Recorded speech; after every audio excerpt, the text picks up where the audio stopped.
বড় পা নিয়ে চলছে, সবাই ওকে বহিষ্কার করলো। হাসি আর ব্যঙ্গতে ওর ছোটবেলা কাটলো, কিন্তু সাহসের পথে ও পদক্ষেপ এগোলো। কাদায় ভেসে যাওয়া জীবনকে হাতে ধরে বাঁচালো। যেই অভাব ছিল ওর, সেটাই ওর শক্তি হলো। ভালোবাসা আর মানবতায় ওর পরিচয় হলো। দিনের শুরু হলো। মিনা চুলার সামনে বসেছিল।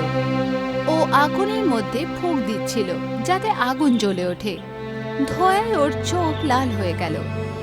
তাও ও চুপচাপ নিজের কাজ করতে লাগলো। মাঝখানে মাঝখানে ও ঝুপড়ির দরজায় দেখতে লাগলো। ওর চোখে চিন্তাও ছিল, আবার মমতাও। ওই সময় ভেতরে ছোটর ঘর থেকে চিন্টু বাইরে এলো। ও রোগা পাতলা ছোট হাইটের এক ছেলে ছিল। ওর শরীর তো ছোট ছিল, কিন্তু ওর পা খুব বড় ছিল। ওর পা অন্তত পক্ষে 18 ইঞ্চি বড় ছিল। ও এক পদক্ষেপ এগোয়, তখন ওর অনেক পরিশ্রম করতে হয়। প্রত্যেক পদক্ষেপ ওর কাছে কোনো বড় কাজের মতন ছিল। তাও আস্তে আস্তে চলে ও নিজের মায়ের দিকে এগোলো। তারপর মিনা ওকে ভালোবাসা আর চিন্তার নজরে দেখলো। আরে বাবা, তুই এত তাড়াতাড়ি কেন উঠলি? আজকে তো তোর স্কুল ছুটি। তুই তো বলেছিলিস তোর পায়ে ব্যথা আছে, তাহলে একটু বিশ্রাম নিয়ে নে বাবা। না মা, আমার তো মন্দিরের পাহাড়ের ওপরে যেতে হবে। টিচার বলেছিল যে সবার আগে সূর্য দেখে তার মাথা সব থেকে জোরে চলে, আর আমি কারোর থেকে পেছনে থাকতে চাই না। কিন্তু বাবা, পাহাড়ে যাওয়ার রাস্তা তো খুবই উঁচু নিচু, আর যদি ওখানে যাও তাহলে ব্যথাও পেতে পারো। তুই যদি বলিস আমি এই ক্ষেতের মধ্যে তোকে সূর্য দেখার জায়গা তৈরি করে দিই। মা, আজকে যদি আমি ঘরে লুকিয়ে পড়ি, তাহলে কাল যখন বড় স্বপ্ন দেখব তখন সেগুলো কি করে পূরণ করব? দাদু বলতো যে ভগবান আমায় বড় বানিয়েছে, তাহলে আমার স্বপ্নও বড় হবে। মিনা চিন্টুর সাহস দেখে ভাবুক হয়ে গেল। ওর চোখে জল চলে এলো। তৈরি হয়ে চিন্টু বাইরের দিকে চলে গেল। ওর পদক্ষেপ একটু টলমটল, কিন্তু ওর চেহারায় গর্ব আছে। ও আস্তে আস্তে ঘরের থেকে বাইরে বেরোলো। গ্রামের চপালে কিছু লোক পঞ্চায়েত প্রধানের সাথে বসে আছে। কেউ গরম চা খাচ্ছে, কেউ পেপার পড়ছে, আর কিছু লোক নাস্তা করছে। তখনই চিন্টু সেখান দিয়ে পার হচ্ছিল। ওকে দেখতেই সেখানকার পরিবেশ বদলে গেল। লোকেরা চুপ হয়ে গেল, কিন্তু ওদের চেহারায় হালকা হাসি আর মজা পরিষ্কার দেখা যাচ্ছিল। দেখো, এসে গেছে বড় পাওয়ালা। যখনই একে দেখি না, দিনটা খারাপ যায় আমার। এটা একদিন না একদিন এই গ্রামে নতুন সমস্যা নিয়ে আসবে। সঠিক বলেছ তুমি। ওর পা গুলো দেখে তো মনে হয় কোনো শয়তানের পা।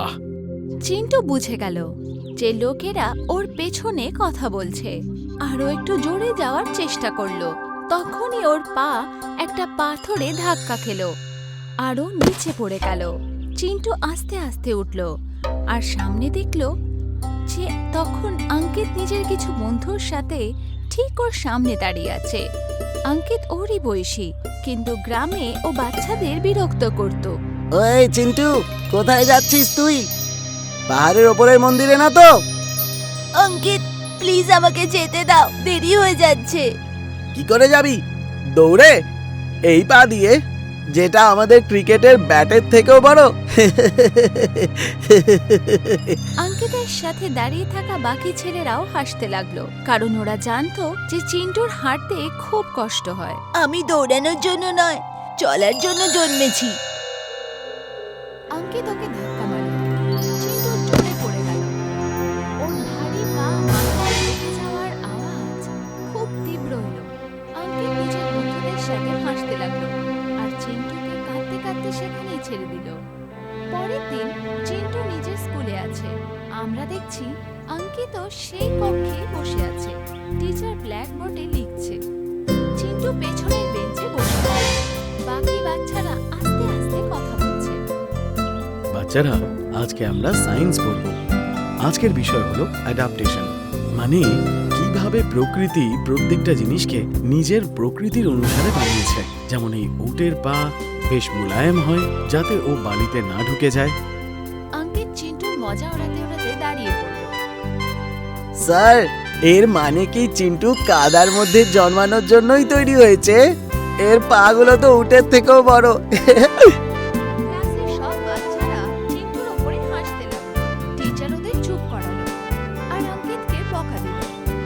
অঙ্কিত, তোমাকে কিন্তু এই মজা করার জন্য একদিন এর মূল্য দিতে হবে। চিন্টু বেটা, তুমি ভয় পেও না। মাথায় রেখো, কখনো কখনো আমাদের যেই খামতিটা মনে হয় সেটাই আমাদের সবথেকে বড় শক্তি হয়। শুধু সঠিক সময়ে অপেক্ষা করতে হবে। চিন্টু মাথা উঠিয়ে টিচারের দিকে তাকালো। ওর নজর টিচার পেছনে বানানো উটের চিত্রের উপরে গেল। তারপর ও নিজের পায়ের দিকে দেখলো আর দুঃখী হয়ে গেল। সন্ধ্যেবেলা চিত্র দাদা রমেশ কাজ থেকে ফিরল। বাইরে বৃষ্টি হচ্ছে। দুজনে পুরোপুরি ভিজে গেছে। ওনার চেহারা চিন্তিত দেখাচ্ছে। তুমি ঠিক আছো তো? আমি তোমার জন্য জল গরম করে দিচ্ছি। আর অন্য কাপড় নিয়ে এসেছি। আমি ঠিক আছি, শুধু বৃষ্টির জন্য একটু ভিজে গেছি। মীনা ঘরের ভেতরে কাপড় নিতে চলে গেল। কিছুক্ষণ পর রমেশ চারপাইতে বসলো। ও এখনো চিন্তিত দেখাচ্ছে। ওর চেহারা উদাস। মীনা এটা দেখলো আর পাশে গিয়ে জিজ্ঞেস করলো, আরে কি হয়েছে? যখন থেকে বাড়ি এসছো একটু টেনশন নেই দেখাচ্ছে। তোমার কিছু হয়েছে নাকি? আরে কি বলবো, নদীর জল বাড়ছে আর পাহাড়ের দিকে প্রচুর বৃষ্টি হয়েছে। গ্রামের নরম মাটি এখন ধসে যাচ্ছে। যদি বৃষ্টি না কমে তাহলে সবকিছু ধসে যাবে। বাবা, আমিও কি তোমার সাথে খেতে কাজ করতে যেতে পারি? না বাবু, এই কাজটা তোমার না। আর ওখানে মাটিও খুব নরম। তুমি ভালো করে স্কুলে যাও। বাড়িতে থাকলে নিজের মাকেও সাহায্য করো। চিন্টু নিজের মাথা ঝুঁকিয়ে হ্যাঁতে হ্যাঁ করলো, উদাস অনুভব করলো আর ঘরের ভেতরে চলে গেল। তারপরে রমেশ আর মীনা চুপচাপ বসলো। পরের দিন সকালে আকাশে এখনো অন্ধকার আছে। শেষ রাতের ঝড় থেমে গেছিল, কিন্তু সেই ঝড়টা মাটিকে ভয়ঙ্কর বানিয়ে দিয়েছিল। নদী নিজের উচ্চ স্তরে বইছে আর সেটাতে কাদাও আছে। অঙ্কিত আর ওর কিছু বন্ধুরা সেই কাদার কাছে খেলছে। আচ্ছা আচ্ছা, চলো আমরা একটা নতুন খেলা খেলি। কিরকম খেলা? যে ওই পারের পুলের খাম্বাটাকে ধরে ফেরত আসবে, শুধু সেই জিতবে। কিন্তু ওখানে তো মাটিতে কাদা দেখাচ্ছে, সেটা কি ঠিক হবে? এই জন্যই তো বলছি, এটা সাহসের খেলা। অঙ্কিত খাম্বার দিকে দৌড়ালো। ও হালকা আর দ্রুত ছিল। ও খাম্বা অব্দি পৌঁছালো, একবার ছুলো আর পেছনে ঘুরে খুশি হয়ে চিৎকার করলো। কিন্তু ও যখন পরের পদক্ষেপে হলো, কিন্তু ওর মাটি শক্ত মনে হলো না, বরঞ্চ এরকম মনে হলো যেন খালি জায়গা। ওর ডান পা হাঁটু অব্দি ঢুকে গেল আর ও খুব ঘাবড়ে গেল। আরে বাঁচাও, আমি আটকে গেছি। ও নিজের পা বাইরে বেরোনোর চেষ্টা করছিল, কিন্তু এতে ওর বাঁ পা আরো গভীরে ঢুকে গেল। যত বেশি ও সংঘর্ষ করলো, ততই ওর শরীর কোমর অবধি ভেতরে ঢুকে গেল। ও দুজন বন্ধু গ্রামের দিকে দৌড়ালো। দৌড়াতে দৌড়াতে ওরা গ্রামে পৌঁছালো। আরে বাঁচাও, বাঁচাও! আরে বাঁচাও, বাঁচাও! রমেশ, সরপঞ্চ আর বাকি গ্রামের লোকেরা ওদের কাঁদতে আসে দেখলো। আরে কি হয়ে গেছে বাবু, কেন পালাচ্ছ তুমি? পঞ্চায়েত প্রধান অঙ্কিত ওখানে পুলের কাদার মধ্যে ডুবে যাচ্ছে। কি করে? ও বলেছিল যে পুলের ওই পারের খাম্বাকে ছুঁড়ে আসতে পারবে সেই জিতবে। আরো প্রথমে চলে গেল আর ওর পা কাদার মধ্যে ফেসে গেছে। রমেশ আর সরপঞ্চ একে অপরকে দেখলো, সহমতিতে মাথা নাড়ালো আর ওই দুই বন্ধুর সাথে ওরা সেখানে চলে গেল। সরপঞ্চ আর রমেশ দুই ছেলের সাথে ওখানে পৌঁছালো আর দেখলো যে অঙ্কিত মাটিতে ডুবে যাচ্ছে। ও ঠিক নিজের ছাতির অবধি ডুবে গেছিল। যেই রমেশ অঙ্কিতকে ধরার জন্য পা এগোলো, দাঁড়িয়ে যাও, আগে এগিয়েও না, এই পুরো জায়গাটা কাদামাটিতে পরিণত হয়েছে। কিন্তু মহাজন, ওইভাবে তো ও ডুবে যাবে। আমরা কি দড়ি বা কিছু দিয়ে ওকে সাহায্য করে দেখতে পারবো না? পঞ্চায়েত প্রধান চারপাশে দেখলো আর পাশে একটা বটের গাছ দেখলো। ও রমেশের দিকে ইশারা করলো গাছের দিকে যেতে। রমেশ তাড়াতাড়ি দৌড়ালো আর গাছে ঝুলে থাকা কিছু ডান্ডি দিল, আগে এগোলো আর সেটা অঙ্কিতের দিকে ফেলে দিল। অঙ্কিত ওর থেকে দূরে। ও ওই দড়িটা ওর থেকে 2 ফিট দূরে পড়লো। এবার অঙ্কিতের জন্য শ্বাস নেওয়া মুশকিল হচ্ছিল। ওর ছাতির উপরে প্রেসার ওর নিঃশ্বাসকে আটকে দিচ্ছিল। এর মধ্যেই চিন্টু নদীর দিকে যাওয়া গলি দিয়ে যাচ্ছিল। ও লোকেদের চিৎকার শুনল। এটা শুনে ও সেই জায়গার দিকে দৌড়ে গেল। ওর বড় ভাইয়ের জন্য পদক্ষেপ অদ্ভুত পড়ছিল, কিন্তু কোনো কিছুর আক্ষেপ না করে ও দৌড়াতে লাগলো। চিন্টু সেই জায়গায় পৌঁছালো। ও অঙ্কিতকে দেখলো। ও কাদায় পড়া দড়ি দেখলো, আর সেখানে থাকা লোকেদের ভয়ের চেহারাও দেখলো। বাবা, এটা কি? অঙ্কিত খেলতে গিয়ে কাদার মধ্যে ভেসে গেছে, আর আমি এখন ওকে বাইরে বের করতে পারছি না। চিন্টু তৎক্ষণাৎ মনে করলো যে টিচার কি বলেছিল। যেটা আমাদের কখনো খুব খামতি মনে হয়, সেটাই আমাদের সব থেকে বড় শক্তি হয়ে থাকে। শুধু তোমাকে সঠিক সময়ের অপেক্ষা করতে হবে। চিন্টু গভীর শ্বাস নিল। তারপর বাবা, আমি যাব অঙ্কিতকে বাঁচাতে। চিন্টু না, তোমার ওজন সব থেকে বেশি, তুমি একবারে ভট করে ডুবে যাবে। না বাবা, আমার পা বড়, এই জন্য আমার ওজন ছড়িয়ে যাবে। এই টিচার আমাদের এই কথাটা বলেছিল। রমেশ আর সারপাঞ্চ একে অপরকে দেখলো, আর যেই ওরা আটকাতে যাচ্ছিল, চিন্টু তাড়াতাড়ি সেই জায়গায় পৌঁছে গেল যেখানে অঙ্কিত ভেসে আছে। ও প্রথমে একটু সংকোচ করছিল, তারপর গভীর শ্বাস নিয়ে ভেজা কাদায় পা রাখলো, কিন্তু চিন্টু তাতে ডুবলো না। ভিড়ের মধ্যে দাঁড়িয়ে থাকা সব লোক চুপ হয়ে গেল। ওর বড় ভাইয়ের জন্য ওর ওজন ছড়িয়ে গেল, যাতে ও কাদায় ডুবলো না। ও আগে দ্বিতীয় পা দিল। চমৎকার হয়ে গেল, ও তো কাদার উপর ভাসছে দেখছি। বাবু সামলে, সাবধানে। চিন্টু ওদের দিকে দেখলো আর সহমতির সাথে মাথা নাড়ালো। অঙ্কিত, আমার দিকে দেখ, নড়িস না, আস্তে আস্তে তোর হাত আমায় দে। অঙ্কিত চিন্টুর দিকে দেখলো আর আস্তে আস্তে নিজের হাত এগোলো। চিন্টু অঙ্কিতের হাত ধরে নিল আর ওকে টেনে নিল। চিন্টু নিজের শরীরকে পেছনে ঝোঁকালো আর নিজের বড় পা মাটির মধ্যে আটকে দিল। কাদার বেগ খুব বেশি, কিন্তু ও সব শক্তি লাগিয়ে অঙ্কিতকে টানলো।